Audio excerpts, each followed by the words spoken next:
Alrighty YouTube, welcome back to Farmy with its 400 and its freshly installed Jegs Bandit EFI system. If you missed last video, we installed this Jegs Bandit EFI on here. It was kind of a mess with the fuel pump and everything, but we got it running and it works fantastic. There's still some little tinkering I have to do to it that I haven't really gotten into yet, but there are other big things project-wise that I want to move on to instead. Right now there's a 700R4 automatic backing behind the 400, which is fine and dandy except for the fact that I want to make this truck a drift truck eventually, so that's gotta go. In its place is going to be this guy right here. I've shown this in a previous video. This is a 1991, I believe, world-class BorgWarner T5. Countless people have told me that transmission's gonna blow up, it's not gonna last, which I reply, I don't care. This transmission was cheap. The next best option that can handle power behind this engine costs like a minimum of $2,000 US. Unless I can find something used, even then the price range is still ridiculous. So this is cheap, it's available, it's gonna go behind that engine until it either blows up or maybe it doesn't. We will see. This should be pretty straightforward, and I'm probably gonna confuse a lot of people because in order to swap that transmission in here, I'm actually gonna be taking the engine and trans back out again. The main reason is the fact that getting the 700R4 out of here with the drivetrain in the truck is gonna be a nightmare. The second part of that is there's a bunch of stuff I need to do on the back of the 400. I need to put a pilot bushing in it, I need to fit the flywheel, fit the pressure plate and clutch, make sure it's all gonna work with the transmission and the bell housing that I have. So, first things first, let's start with tearing apart the whole front half of my truck again. Before we get too far pulling the engine and trans back out, I do want to just give my T5 a coat of paint because it looks kind of disgusting. I did take this transmission to the car wash and get it a little bit cleaner. It's not perfect, but it's fine.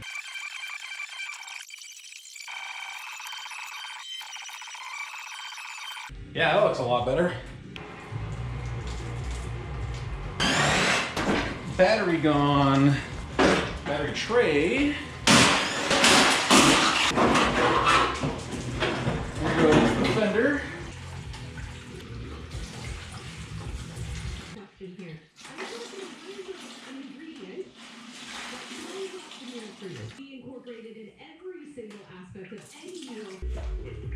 These little springy hose clamps, they're not an issue when you have thumbs of steel.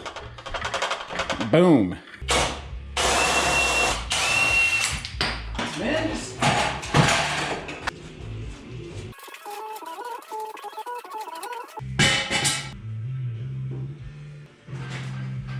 okay, let's go pull some stuff off.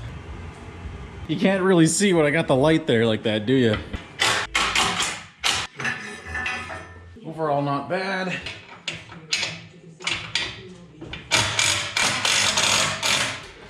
Alright, well, that actually wasn't that bad. Okay, the other thing I can get while I'm here is the shifter linkage, because that can just get straight up removed. Okay. Enough to pop out of there. Come on, here we go. Let's see if that linkage will actually come out of here nicely. Yay! I hope my fat ass is small enough to fit under here without jacking the back up, because I'm lazy and I really don't want to. You never know. Oh God.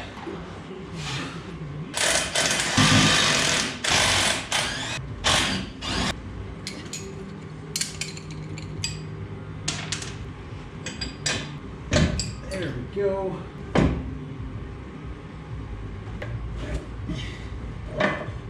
Yeah, whoa, it has a drip this time. Okay, just the cross member and we're done under here.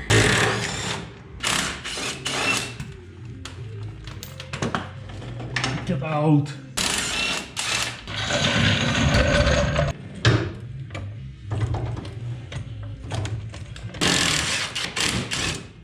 Oh, this cross member is so gross.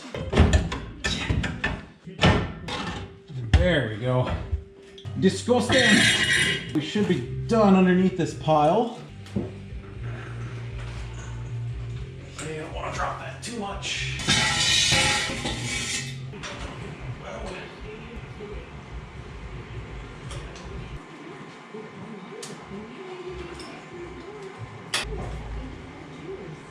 Well, I guess it might have been easier to do the starter while I was under there. Okay, there's that.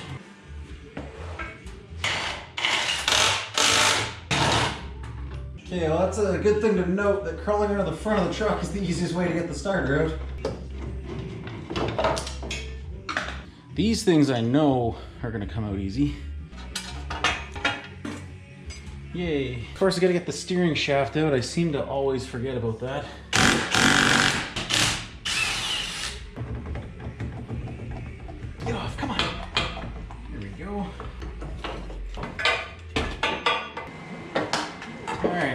cap. There's all the wiring and the belt. Whee!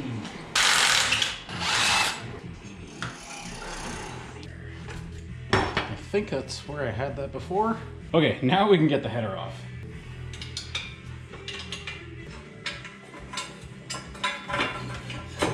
Ooh, getting this header out with that dipstick might be fun. Okay, that's a win. There we go. I guess the last main piece is to get the Jag ZFI and the distributor out, and she's ready to pull. All right.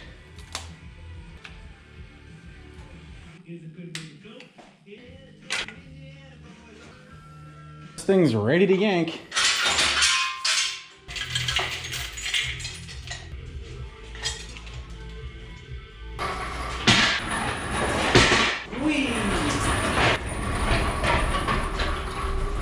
I'm gonna move you over here. Good.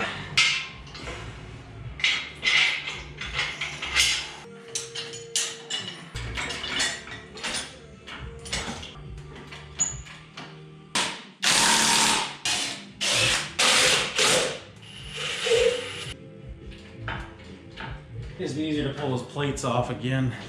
That's just so much easier. Okay. Oh, that's so much easier. Look at that, it's halfway out already.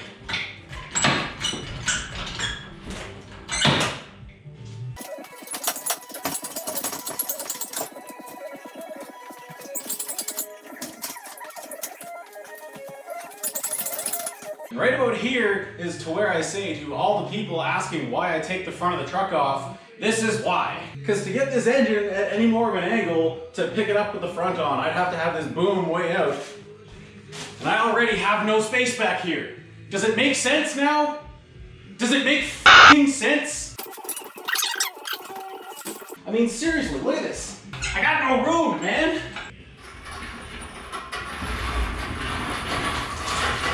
Ah. I probably deserved that one. Never learned my lesson when it comes to coolant. I was doing so good up until that. Ah, that actually makes me mad. I was doing so good. Ah. I had a plan. I was gonna tilt the engine and contain all the mess.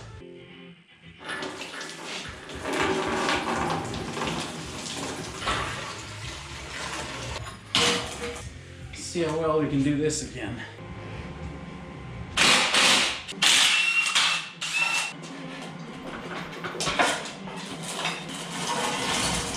All right, now that we can get this flex plate off the back here, because I need to ensure that all of the clutch parts I bought are actually gonna work properly together. Yeah, man.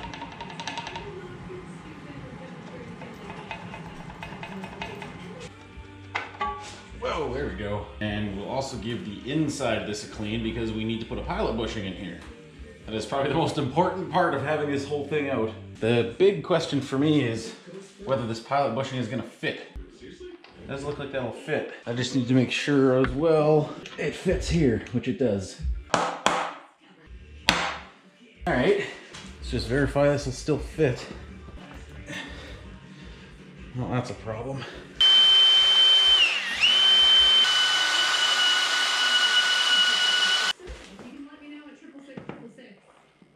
Yay! Save the bushing. That's all that matters. This is why it's important to test fit your parts. Next big unknown question is, I don't know what size flywheel I bought. Okay, that's one question answered. Same size, so that's good. As for a clutch and pressure plate, I didn't buy anything excessive. I just got a stock replacement. Let's see if the disc is gonna fit the input shaft though. I hope so. It was bought for this specific transmission. Okay. I was ordered for a 400. And the one thing to check is the counterweight, because 400s are externally balanced and their flex plates have this weight. And it looks like my machine flywheel does have weight in the same spot, so that's good. Will my flywheel bolts fit? Not really. Yeah, I've got like a 1/4 inch of thread sticking out. So I need to run to the store and get some bolts. There's a couple things I want to check before I run to the store. I may as well run down the clutch setup procedure that I got going on here. This is an S10 master cylinder, which will bolt up just fine to my firewall. It is a M12/1, I believe, bubble flare. I need to get an adapter for this to go to AN, all because of this guy right here. This is a slave cylinder for a 1991 Camaro that the transmission came out of. I was unaware that they use a very special type of fitting that I was able to find on Amazon. It's one of these guys here. They call it a roll pin fitting. You stick it in the hole with a little rubber seal, drive a roll pin through it, and that's what holds the seal in there. Well, the other piece I need to pick up from the store is an AN line that will bridge that gap. Back from the parts store, I ended up taking my dad with me, and he found a bag of flywheel bolts, so I didn't actually have to buy those. What I did end up buying though is an adapter for my master cylinder, as well as an AN line that should be able to reach. Now that I know I have flywheel bolts, we can get this thing bolted on.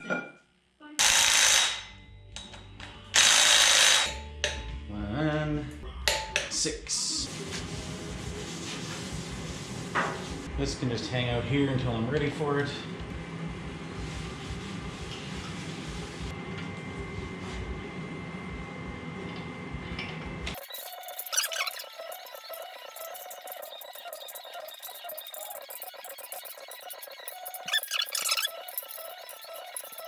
Just hope and pray. There we go.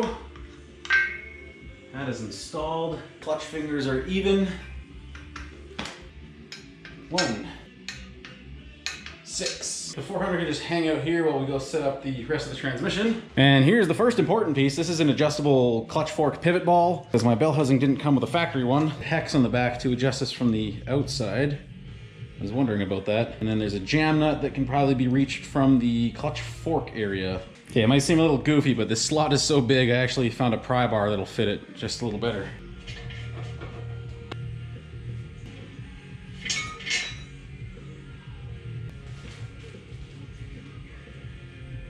This doesn't seem like it's the right thread. That's not the right thread. This is the one the parts store said was supposed to fit. It says it fits most applications for Chevy, Pontiac, and Old. That is definitely the wrong thread. Man.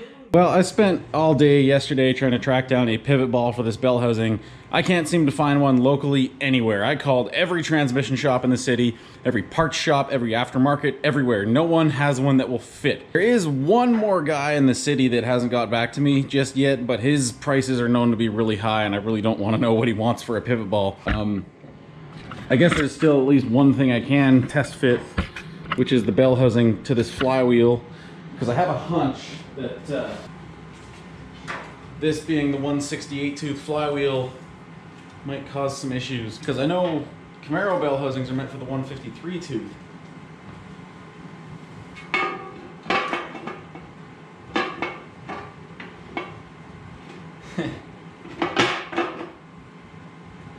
Well, that fucking sucks, doesn't it?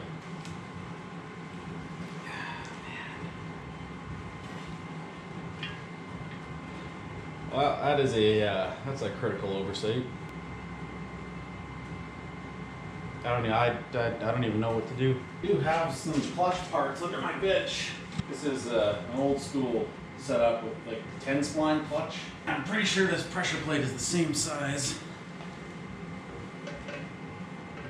Sure looks like it.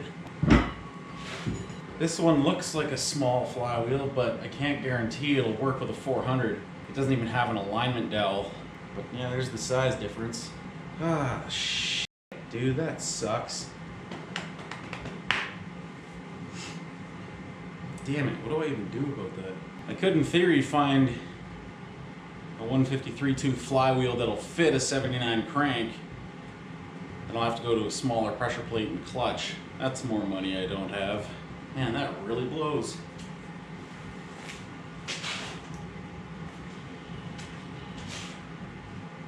I do have one more option I can think of. A buddy of mine wants my 700R4, and a while back I sold him a NV3500, so I was thinking of maybe trading him transmissions back again.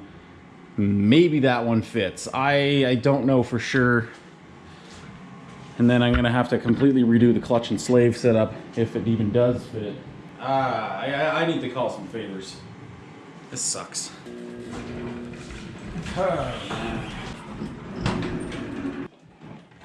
Let's see what kind of problems this solves and or creates.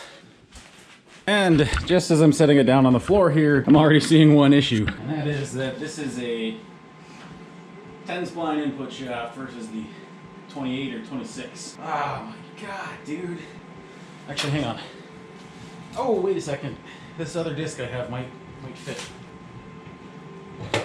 Main question is just if it'll clear that. It does. It is a lot bigger inside.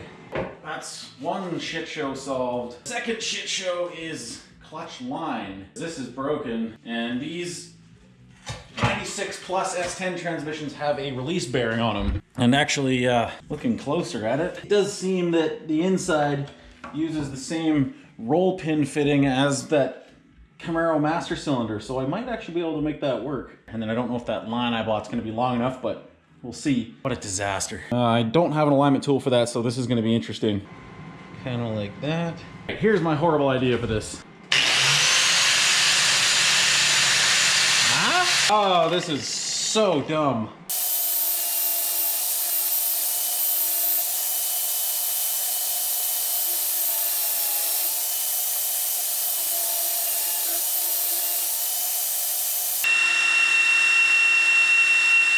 It's not perfect, but it'll probably work.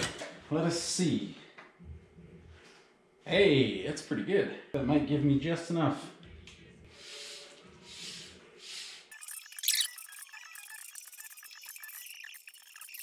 Homemade tool I made. It did come out. There we go. So I don't know if the transmission's actually going to go on, but we will see. All I care is that it's going to fit.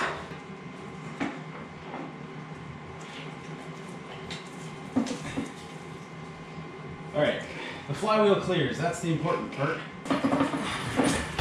Okay, I can't tell you how long I've been fighting with this for, but I have it on, and I have it on the bad way. I was able to suck the bolts in with my ratchet like this, and it did suck on. Good news is that the engine still turns over, so it's not jammed up. It doesn't feel any tighter than it's ever been. So that's a good sign. The thing is I have to take it back off to change out this clutch line. It does seem like it's fine. It just bothers me. I can't get it in more than that. Okay, I was able to get the giant release bearing off of the transmission, and I got the fitting out of here. I'll show you that fitting on reinstallation. This is the type of fitting that I just pulled out of there. It has a little rubber washer, and it's meant to stick down in this hole right there. And then you hammer a roll pin in and lock it in place. Something like that. No idea if this is gonna be long enough anymore. Probably not. All right, there we go. Ooh, yeah, that's definitely not gonna be long enough. What's your guys' return policy on like a braided line if I took it out of the bag and realized it's too short? The local parts store said they will take this line back, so I'm gonna go get another one. Okay, back from the parts store, I found a clutch line that should work way better for length, and I had a good think about it on the drive home. I ended up picking up a new slave cylinder for this transmission because I really don't want to pull this transmission out if that actually does happen to fail. It's not the cheapest thing in the world, but I bought it, I have it, let's change it.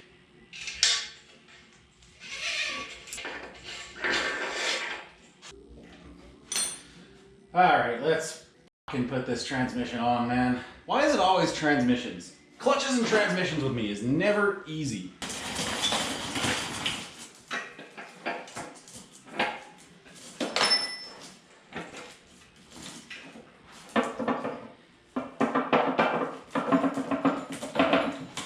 I think the problem here is that big spring on the throw bearing is what I'm fighting. I squeeze it together by hand. So, yeah, and it springs back. That's what I've been fighting all day. Ah! I fucking hate this.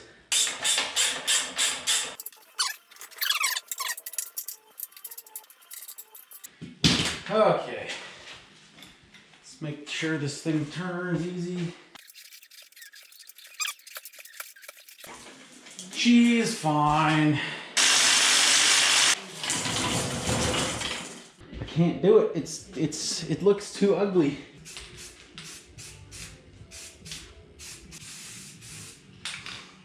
Cool. Okay, I'm gonna give this a sec to dry while I go eat some supper, and then we will come back and slap it in the truck. Let's get it over with.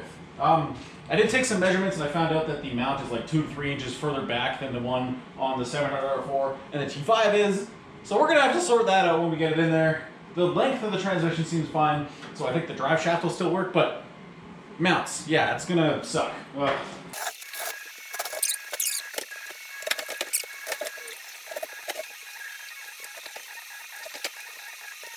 I'm gonna play with some positioning here to make sure I can actually get this where I need to, and I'll be right back. All right, there she is installed. It actually didn't take much longer after I turned my camera off. I got everything lined up, the plates bolted up, and the bolts went in really easily. It does dangle, and it does kind of bojangle, but it's hitting stuff, which is okay, because I think it does have to tilt naturally down a bunch more, because I think, oh, it's actually touching up here on my, my lifting device. That's okay. And the transmission's hitting the floor when I try to tilt it up. So I think we're actually good to go.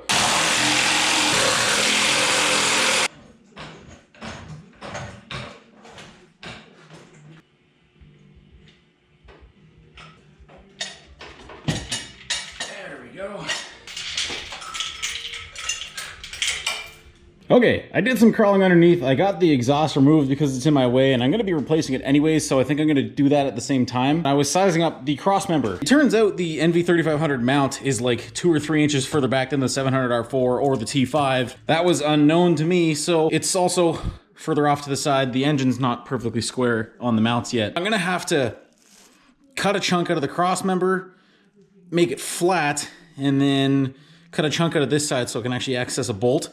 So this is going to take some modification, and then once the cross member is done and bolted in, it's really just a matter of putting everything back together the way it was, and she's ready to go. That being said, I think this is all I'm going to have time for in this week's video. The transmission struggle really took a lot out of me, mentally and physically. I figured it was just going to be a simple remove one transmission, put the other one on, bolt it in the truck, and it was going to be done, and that was that. And I'm slowly running out of time for the weekend with New Year's coming up. I have plans. I need to clean my entire house. That's whatever information you guys don't really care about, but it is taking time away from the truck, so that's where she's gonna be. I'm happy at least that we got the clutch and flywheel and the transmission sorted out and it's bolted back in the truck. That's a huge win for me. Again, I wish I could have had it all back together and at least running, but we take our wins and we take our losses. So stay tuned for next time. We're gonna have everything bolted in, bolted back together, and hopefully driving with the new 5-speed installed in the truck.